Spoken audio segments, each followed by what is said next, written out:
और बड़ी खबर के लिए रुख करते हैं। जो बड़ी खबर आ रही है, यूपी में योगी का जबरदस्त प्रदर्शन। बता दें कि बीजेपी ने इन 9 सीटों पर जबरदस्त प्रदर्शन किया है। हालांकि आपको बता दें कि लगातार हम आपको यहां पर अपडेट तो दे ही रहे हैं कि आखिर कहां पर कौन सी पार्टी जीत रही है, लेकिन ये भी जानकारी दे दें कि गाजियाबाद, खैर और फूलपुर में बीजेपी की जीत हुई है। मीरापुर में आरएलडी प्रत्याशी की जीत हुई है। वहीं मजबा में भी बीजेपी प्रत्याशी को बढ़त मिली है। कटेहरी, कुंदरकी में भी जीत की ओर बढ़ रही है बीजेपी। तो शानदार प्रदर्शन करती हुई दिखाई दे रही है बीजेपी। 9 सीटों पर उपचुनाव, जिनमें से गाजियाबाद, खैर, फूलपुर में बीजेपी ने शानदार प्रदर्शन किया है। इसके साथ ही मीरापुर में भी आरएलडी प्रत्याशी की जीत हुई है, यानी कि एनडीए के साथ में मीरापुर सीट में जो आरएलडी का प्रत्याशी उतरा हुआ था वो भी जीत गया है। साथ ही बता दें कि मजबा में भी बीजेपी प्रत्याशी को बढ़त मिलती हुई दिखाई दे रही है। वहीं कटेहरी और कुंदरकी में भी जीत की ओर बढ़ रही है बीजेपी। और अगर इन तमाम सीटों पर जीत जाती है तो बता दें कि 9 में से 7 सीटों पर बीजेपी का जीत का जो परचम है वो लहरा जाएगा। तो इस वक्त का ये बड़ा अपडेट आपको दे रहे हैं। यूपी में बीजेपी का शानदार प्रदर्शन दिखाई दे रहा है और देखा जा रहा है कि किस तरीके से लगातार यहां पर तमाम सीटों पर क्लीन स्वीप करती हुई बीजेपी बढ़ रही है। महज यहां पर अगर देखें तो एक करहल सीट और सीसामऊ सीट है जिस पर समाजवादी पार्टी जीत सकती है। हालांकि सीसामऊ की बात करें तो जीत चुकी है, लेकिन करहल का जो यहाँ पर परिणाम है थोड़ी देर में साफ हो जाएगा। हालांकि उम्मीद यही है कि वहां पर समाजवादी पार्टी जीत जाएगी जिस तरीके से वो समाजवादी पार्टी का गढ़ रही है। लेकिन सबसे बड़ी बात यहाँ पर ये है कि कुंदरकी और कटेहरी सीट में अगर बीजेपी जीत चुकी है तो ऐसे में सबसे बड़ी बात यह है कि जो बीजेपी की यहाँ पर स्थिति हो जाती है आगे आने वाले चुनावों में, वो जाहिर तौर पर साफ हो जाएगी कि कितनी मजबूत बीजेपी विधानसभा चुनावों में रहने वाली है। तो आपको बता दें कि कुछ ही देर में कटेहरी और कुंदरकी की जो तस्वीर है वो भी साफ हो जाएगी। और वहीं बात करें मजबा की तो वहां पर भी स्थिति साफ हो जाएगी कि बीजेपी प्रत्याशी जिस तरीके से आगे बढ़ रहा है तो बीजेपी की जीत होती है या फिर नहीं। लेकिन बता दें कि गाजियाबाद, खैर और फूलपुर में बीजेपी की जीत हो चुकी है।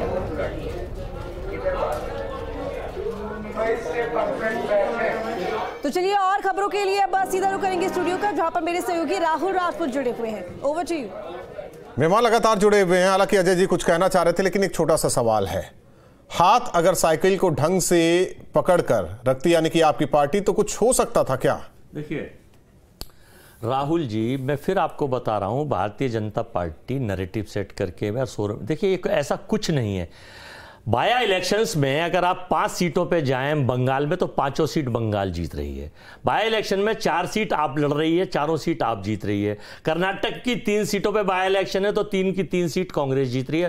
कांग्रेस कर्नाटक में, आप पंजाब में और बंगाल में ममता जी हैं।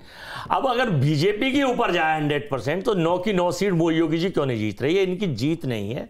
2 सीट ये हार रहे हैं, बस अपने को नैरेटिव सेट करना कि बम्पर जीत है। अच्छा महाराष्ट्र पे आप आ जाइए, एक एनालिसिस देख लीजिए, बाकी तो इनका सेट करना है। महाराष्ट्र में ऑलरेडी इनके पास सरकार थी 2.5 साल पहले ऑपरेशन लोटस से, और ये कटेंगे और बटेंगे। इन्होंने सबसे पहले काटा शिवसेना को और फिर इन्हें बांट दिया उद्धव और शिंदे में। उसके बाद काटा इन्होंने एनसीपी को, फिर बांट दिया। आ जाते हैं महाराष्ट्र पे आ जाते हैं। ठीक है, जितना शिंदे गुट का है अगर देखा जाए सीट की संख्या जो रुझान में बताया जा रहा है, उतना तो आप लोगों का भी नहीं है महाअघाड़ी का। ये भी तो देखिए आप, यही तो बता रहा हूं। नहीं, आपके तो ठाकरे साहब नहीं चल पाए, या हम ये कह सकते हैं राहुल गांधी नहीं चल पाए, या एनसीपी के जो बड़े नेता थे पवार साहब नहीं चल पाए। आप किसे वो जोड़ेंगे? बता रहा हूं, देखिए जीत 1 से हो या 100 से हो, जीत तो जीत होती है। ऐसे ही हार 1 से हो या 100 से हो, हार होती है।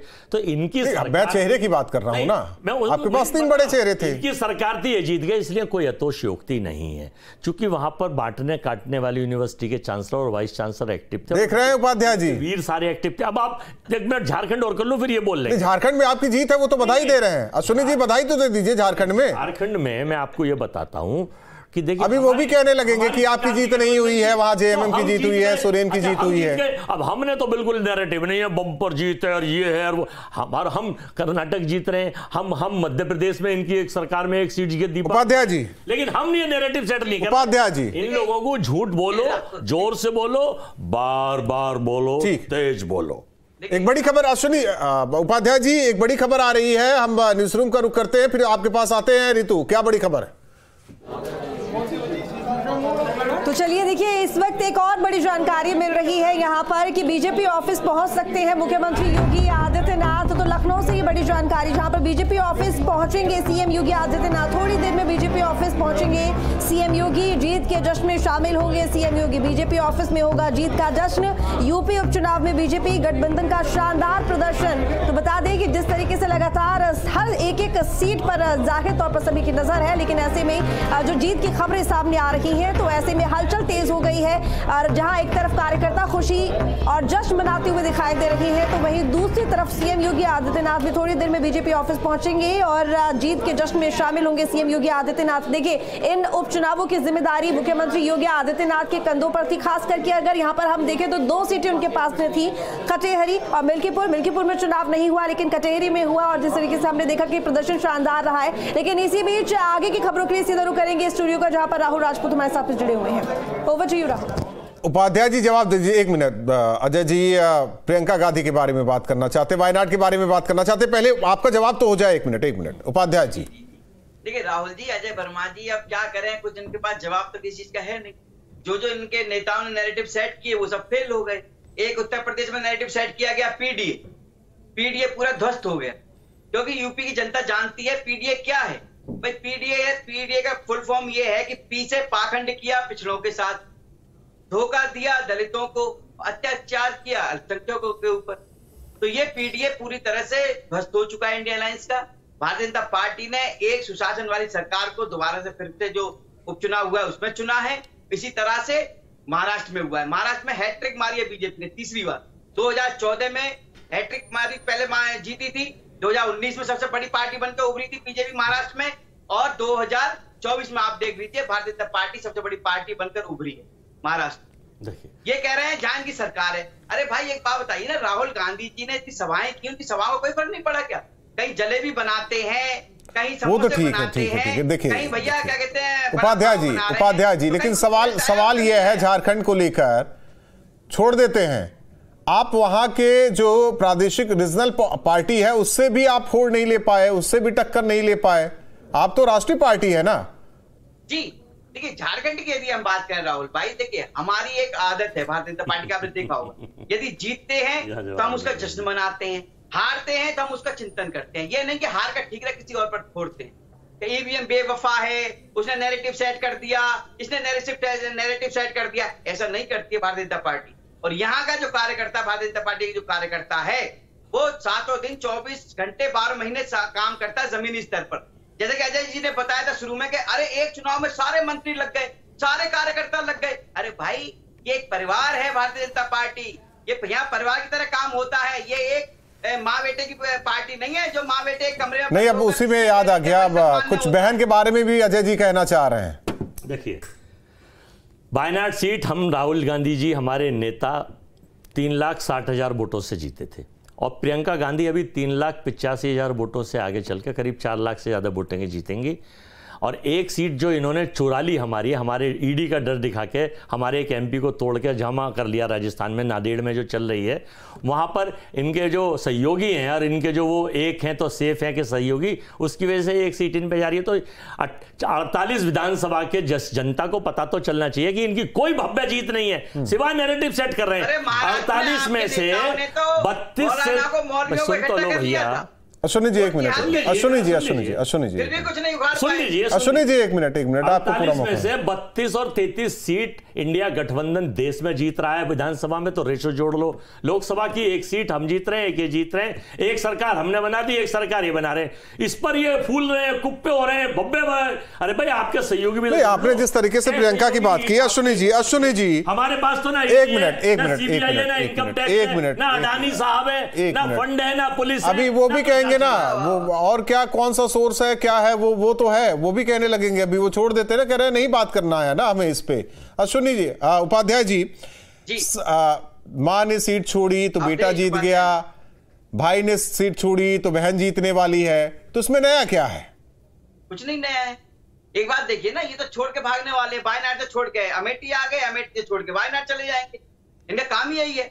देखिए कांग्रेस का जो चरित्र है ना, चाल चरित्र, बनारस से छोड़ के और जो इंडिया गुजरात पहुंच जाएंगे, गुजरात से छोड़ के बनारस आ जाएंगे, गंगा जाएंगे तो गंगा पुत्र बन जाएंगे, पंजाब जाएंगे।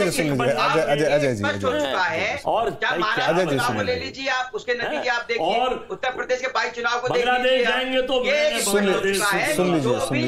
को तोड़ने की कोशिश करेगा, जो देश को बांटने की साजिश रचेगा। नहीं, इतनी नफरत प्रधानमंत्री से क्यों है आप लोगों को? उनकी नेचर बता रहा हूँ। नहीं, आप तो एक्टिंग भी उतार रहे हैं ना। मैं तो बता रहा हूँ नेचर है, आप तो एक्टिंग भी उतार रहे हैं। देखना चाहिए, देश के प्रधानमंत्री हैं, कभी मंगलसूत्र छीन लेंगे, कभी बेटा, अब तो हद बेटी छीनवा रहे थे, तो ये ठीक नहीं है। आप प्रधानमंत्री। निखिल हमारे साथ कटेरी से है। निखिल बताइए। आप कश्मीर की मां बहन बेटियों से पूछिए आप। एक मिनट उपाध्याय जी।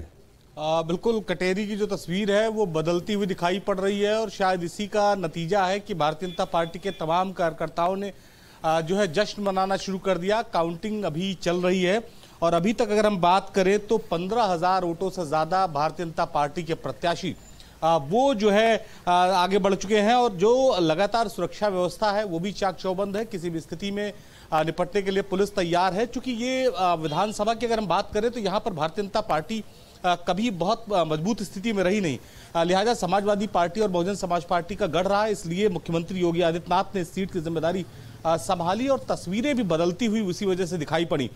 शुरुआती 2 चरणों की बात करें तो हम जो मतगणना हो रही थी उसमें भारतीय जनता पार्टी प्रत्याशी आगे चल रहे थे, लेकिन धीरे धीरे जैसे जैसे मतगणना बढ़ी भारतीय जनता पार्टी का प्रत्याशी पीछे जाने लगा।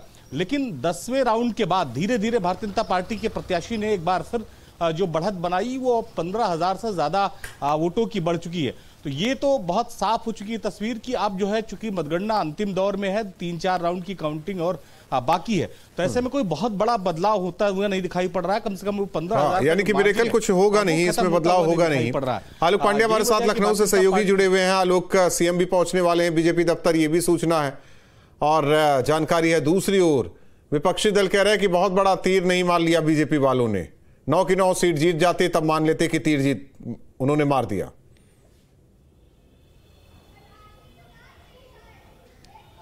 आलोक, आवाज आ रही है आपको? नहीं, वो इसलिए कह रहे हैं कि आपने देखा 5 की 5 सीट बंगाल की सरकार जीत रही है। नहीं भाई, यूपी पे रही है ना आप, तो यूपी में 9 की 9 सीट जीतने तो बंगाल में आप साथ, जीत हुई है। बंगाल में आप साथ थे। एक चीज बताइए, बंगाल में आप साथ थे? हम तीनों कर, हाँ। मैं बंगाल में आप साथ थे। आप बताइए ना, बंगाल में आप साथ थे, तो सरकार की पोजीशन बताओ। आप बताइए, मैं उसकी बात ही नहीं कर रहा हूँ। बंगाल में आप साथ थे क्या? कर्नाटक में हम 3 पे लड़े, हम तीनों पे जीते। मुबारक हो आपको, तैसे मुबारकबाद दीजिए। ठीक है आलोक, हम जीते, बिहार में 2 पे हम। विपक्ष चाहता था कि 9 की 9 सीट जीत जाते, लेकिन साथ ही बीजेपी जो है जीतने जा रही है।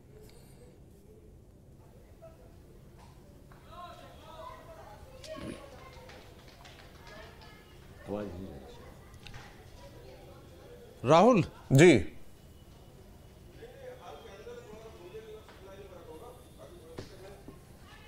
देखिए, मैं सबसे पहले यही बता रहा हूं कि जो 9 सीटें हैं उपचुनाव के, उनके लगभग अब परिणाम आने की तैयारी में है, और लगभग भारतीय जनता पार्टी ने सब पे जीत वाली बढ़त बढ़ा ली है। सीशामऊ और करहल 2 ऐसी सीटें हैं। करहल जो कि अखिलेश यादव वहाँ खुद विधायक थे और उसके बाद सांसद हुए हैं, तो वहाँ का हम समझ सकते हैं कि वो गढ़ है समाजवादी पार्टी का, सैफई परिवार का। दूसरी तरफ सीशामऊ, ये भी सच है कि वहाँ पे इरफान सोलंकी और पिछले 22 साल से समाजवादी पार्टी वहाँ लगातार जीत रही है, और बाकी सभी सीटों पे भारतीय जनता पार्टी या तो जीत गई है या फिर लगभग आखिरी राउंड की तैयारियों में जीत के करीब पहुंच चुकी है। वहां पे मार्जिन इतना आ चुका है। ये अपने आप में 9 सीटों के उपचुनाव उस रुझान को दिखाते हैं जो कि 27 की तरफ का है, उस रणनीति को बताते हैं जो कि बीजेपी ने 27 के लिए तैयार की हुई है, क्योंकि 24 में उन्हें कहीं ना कहीं एक झटका लगा समाजवादी पार्टी से और राहुल गांधी से, जिसके वजह से। ठीक है आलोक, आपका रुख करते हैं एक बड़ी खबर के लिए, न्यूज रूम का रुख करते हैं। ऋतु, क्या है बड़ी खबर, दर्शकों को बताइए। तो बड़ी जानकारी बता दें आपको कि उत्तर प्रदेश में उपचुनाव में जिस तरीके से जीत की तरफ बढ़ रही है बीजेपी, इसी बीच में मुख्यमंत्री योगी आदित्यनाथ का ये बड़ा बयान आया है और उन्होंने इस जीत का श्रेय प्रधानमंत्री मोदी को दिया है। तो आपको बता दें कि मुख्यमंत्री योगी आदित्यनाथ, जिन्होंने जीत का श्रेय प्रधानमंत्री मोदी को दिया है, उन्होंने कहा कि जीत पीएम के नेतृत्व पर विश्वास की मुहर है। यूपी उपचुनाव पर सीएम योगी का ये पहला बयान, अभी तक जानकारी मिल रही थी बीजेपी ऑफिस में पहुंचेंगे, इसी बीच उनका ये पहला बयान जीत के बीच, जिसमें उन्होंने कहा है कि जीत पीएम के नेतृत्व पर विश्वास की मुहर है। आपको बता दें कि इन उपचुनावों की जिम्मेदारी मुख्यमंत्री योगी आदित्यनाथ के कंधों पर थी और ऐसे में शानदार प्रदर्शन बीजेपी की तरफ से किया गया। प्रधानमंत्री मोदी को जीत का श्रेय दिया गया है मुख्यमंत्री योगी आदित्यनाथ की तरफ से। यूपी उपचुनाव पर सीएम योगी आदित्यनाथ का जीत के बाद ये पहला बयान, जीत पीएम के नेतृत्व पर विश्वास की मुहर है। सीएम योगी आदित्यनाथ ने कहा है यूपी उपचुनावों को लेकर, बता दें कि लगातार यहां पर बीजेपी जीत की तरफ बढ़ रही है और वाकई में यहां पर जिस तरीके से 9 सीटों में से 4 सीटों पर समाजवादी पार्टी और बाकी 5 सीटों पर एनडीए का कब्जा था, लेकिन ऐसे में इन उपचुनावों के परिणाम के बाद ये तो साफ है कि बीजेपी ने क्लीन स्वीप किया है। जिस तरीके से समाजवादी पार्टी की तरफ से पीडी को लेकर लगातार ये आत्मविश्वास के साथ में कहा जा रहा था कि समाजवादी पार्टी 9 की 9 सीटों पर जीतेगी, लेकिन इस उपचुनाव की जीत के बाद ये तो साफ हो गया है कि यहां से बीजेपी के लिए 2027 के विधानसभा चुनावों का जो रास्ता है वो आसान हो गया है, लेकिन समाजवादी पार्टी के लिए उतना ही चुनौतीपूर्ण है। तो बता दें कि मुख्यमंत्री योगी आदित्यनाथ ने ये बयान दिया है, उन्होंने कहा है कि इस जीत का श्रेय प्रधानमंत्री मोदी को जाता है। जीत पीएम के नेतृत्व पर विश्वास की मुहर है। इसी बीच रुख करेंगे अगली बड़ी खबर की तरफ। तो आपको बता दें कि एक और बड़ी खबर आ रही है यूपी उपचुनाव पर सीएम योगी आदित्यनाथ के पहले बयान पर, जिस तरीके से उन्होंने कहा कि जीत पीएम के नेतृत्व पर विश्वास की मुहर और साथ ही बटेंगे तो कटेंगे, एक रहेंगे तो सेफ रहेंगे। सीएम योगी आदित्यनाथ ने कहा ये जीत डबल इंजन सरकार की है, ये जीत सुरक्षा और सुशासन की है। मुख्यमंत्री योगी आदित्यनाथ जिन्होंने आगे कहा कि बटेंगे तो कटेंगे, एक रहेंगे तो सेफ रहेंगे। जिस तरीके से इन चुनावों में एक बड़ा नारा ये रहा है जो कि यूपी के सियासत से शुरू हुआ और इसका फायदा ना सिर्फ हरियाणा में हुआ बल्कि यहाँ यूपी के उपचुनावों में भी देखने को मिला, महाराष्ट्र में भी देखने को मिला है। तो बता दें कि बटेंगे तो कटेंगे, एक रहेंगे तो सेफ रहेंगे। मुख्यमंत्री योगी आदित्यनाथ ने कहा बटेंगे तो कटेंगे, लेकिन इस नारे को विस्तार दिया प्रधानमंत्री मोदी ने, एक रहेंगे तो सेफ रहेंगे। मुख्यमंत्री योगी आदित्यनाथ ने आगे कहा कि ये जीत ना सिर्फ बीजेपी की है प्रदेश में बल्कि ये डबल इंजन सरकार की है। तो चलिए चर्चा की तरफ रुख करेंगे, सीधा रुख करेंगे स्टूडियो का, जहां हमारे सहयोगी राहुल लगातार चर्चा पर बने हुए हैं। Over to you Rahul. Karhal का रुख करते हैं, विनीत हमारे साथ जुड़े हुए हैं। देखिए सीसामऊ जो कि कहा जा रहा है कि समाजवादी पार्टी के खाते में, ये भी तय माना जा रहा था, एक तरीके से कहे करहल भी तय माना जा रहा है, लेकिन कुछ सीटें हैं जिस पर मामला समाजवादी पार्टी का गड़बड़ हो गया। तो करहल को लेकर कितनी देर में ये घोषणा की ये सीट फला प्रत्याशी जीत गया? देखिए बिल्कुल राहुल, मैं ताजा अपडेट आपको दे देता हूं। जैसा कि करहल परंपरागत सीट पूरी समाजवादी पार्टी की शुरू से रही है, आज भी वही परचम, वही झंडा बुलंद यहां समाजवादी पार्टी ने किया है और ये जीत जो है वो तेज प्रताप यादव के खाते में गई है। 32वें राउंड की गिनती हो चुकी है, यानी फाइनल गिनती हो चुकी है और 14,704 वोटों से यहां से तेज प्रताप यादव जो है उन्होंने अंजय यादव को हराया है। यहाँ पर एमएलसी हमारे साथ मौजूद है समाजवादी पार्टी के, उनसे बात कर लेते हैं।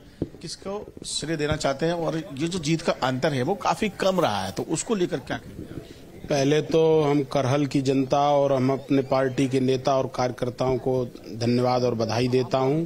और जीत के अंतर का सबसे मुख्य कारण ये रहा है कि यहाँ के प्रशासन ने कहीं न कहीं पूरे चुनाव को प्रभावित किया। हमारी कई पोलिंगों को प्रशासन के लोग और भारतीय जनता पार्टी के लोगों ने, जो कि उस विधानसभा के वोटर न होने के बाद और उस दिन उनका पास भी नहीं था, और उन्होंने जाके हमारी कई पोलिंगें ऐसी थी जो डंप की, जो पिछले कई चुनावों के रिकॉर्ड आप देखेंगे तो 30% से ज्यादा नहीं थी और वो इस बार 90% हुई हैं।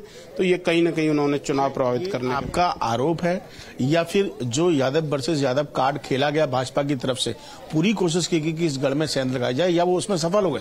नहीं, ये कोई कारण नहीं है। मुख्य कारण यही है कि प्रशासन ने, आप लोगों ने भी देखा होगा, बहुत सारे वीडियो भी वायरल हुए हैं कि हमारे कार्यकर्ताओं को प्रताड़ित किया गया और कहीं न कहीं पूरे चुनाव को प्रभावित किया गया।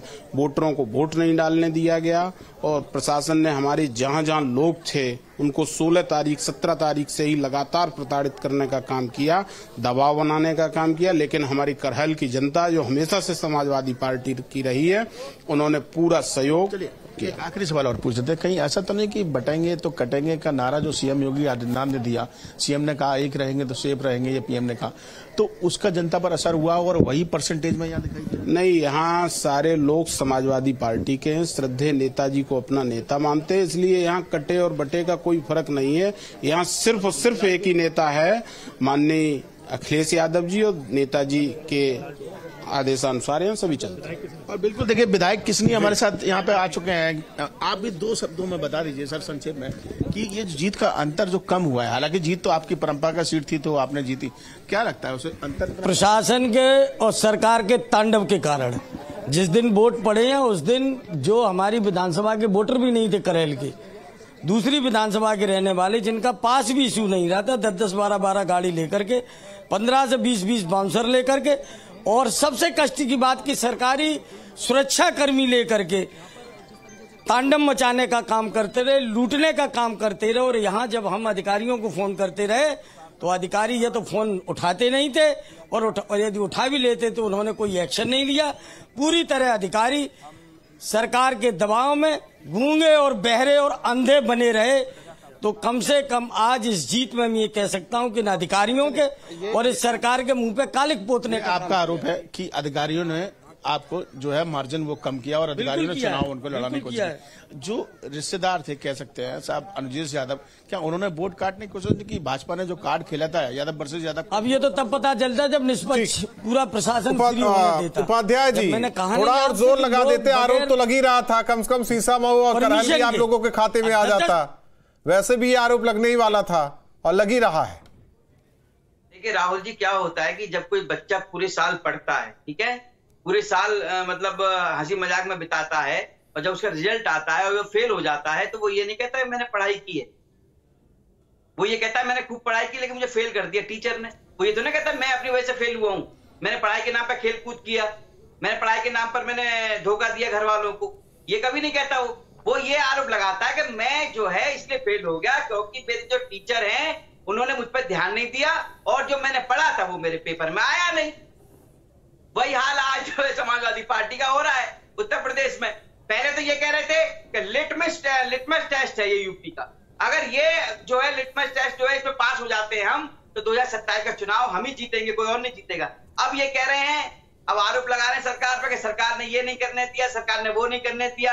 अरे भाई आप ये क्यों नहीं समझते, आपने जो देश के उत्तर प्रदेश, एक छोटा सा सवाल है आपसे, पता नहीं मुझे क्यों लग रहा है कांग्रेस ने साथ दिया क्या समाजवादी पार्टी का इस उपचुनाव में? जी कांग्रेस ने साथ दिया क्या इस उपचुनाव में समाजवादी पार्टी का? कांग्रेस का देखिए, कांग्रेस का तो पूरा सूर्यास्त हो चुका है। नहीं, साथ देने की बात कर रहा है क्या भाई? यूपी में कुछ रहा ही नहीं। इनमें इनका जो कुनवा है, इन्होंने जो अपना गठबंधन बनाया है वो भानुमती का कुनवा है, कहीं का ईंट कहीं का रोड़ा, भानुमती ने कुनवा जोड़ा। तो भैया ये तो अपने स्वार्थ के लिए जुड़े हुए हैं। हरियाणा में उन्होंने कांग्रेस ने टिकट नहीं दिया समाजवादी पार्टी को, उत्तर प्रदेश में समाजवादी पार्टी ने। ठीक है, इसका जवाब लेंगे अजय जी से। यहां एक ब्रेक के लिए रुकते हैं, महाकवरेज लगातार जारी है।